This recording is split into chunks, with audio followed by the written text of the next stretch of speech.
All right, time now for a final check this morning of your Pinpoint weather and traffic together. Pete's been telling us all morning about some winter weather moving in. We're still looking at about the same timetable, about 3 o'clock or so, Pete? Yeah, that's correct, Danielle. Winter weather advisory starts exactly then. So, Danielle, you've obviously been doing your homework, so we appreciate that. And how about the pick of the day?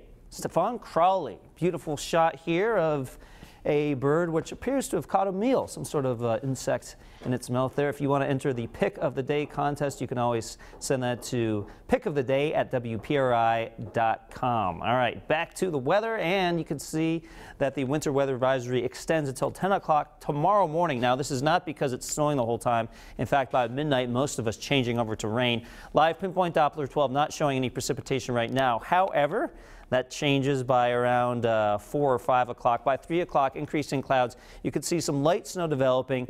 And by 7 p.m., I wouldn't be surprised to already see it dusting, maybe half an inch of snow on the ground. So things could be a bit slow for the tail end of the evening commute. I'm thinking the beginning of the evening commute, 4 or 5 p.m. should be okay, and it never really gets impassable. However, from 7 p.m. to around 10 p.m., notice how some heavy bursts of snow are possible. This is a typical thing to see sometimes with these type of systems. Right before that changeover occurs, you get that final last blast of snow where it can actually fall at a pretty good clip and reduce visibility, so just be mindful of that if you're out late. That mix to rain here occurring at the coast by 9 or 10, and then it spreads pretty much to everywhere, including up into Smithfield, North Attleboro by 2 in the morning. But if you are in those northern locations, it may take until well after midnight to completely change over to rain. 7 o'clock tomorrow morning, some lingering rain showers. Most of us should be above freezing by that point, so there could be some standing water on the roads.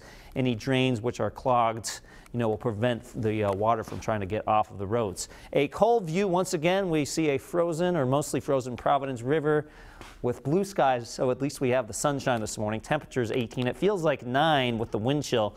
We're sitting here in the single digits in parts of northern Rhode Island. Smithfield now up to 21 degrees, 20 in Taunton, 18. New Bedford still 9 in Willimantic, Connecticut. Now, here come the clouds across portions of Pennsylvania and New Jersey. There is snow moving in behind it, and everybody gets in on the cold side of the storm first. So even down at the coast, we start as all snow, and temperatures will certainly be cold enough to support that, not only at the surface, but up above as well. 2 o'clock in the afternoon, temperatures in the upper 20s to low 30s. And then as we head into midnight, you can see temperatures try to warm up to above freezing. Now, there could be some stubborn spots, especially north and west of 295, that kind of hang on to the freezing temperatures. But even that will start to erode as we head into tomorrow morning. You can see around 7 o'clock in the morning, mid-30s to low 40s. And then, hey, if we can avoid any major issues with the roof collapses when you get the addition of water, this may actually be a good thing, putting at least a little bit of a dent in some of those snow drifts out there on the roads, which we could really use. But before that happens, 1 to 3 inches before that change over to rain starting this afternoon through this evening. The lower end of that range will be at the coast, where to the north and west of 295, you may see some isolated 4-inch amounts before the changeover. This afternoon will put you in the medium category on the Eyewitness News threat tracker because of the light snow. Tonight will put you in the high category.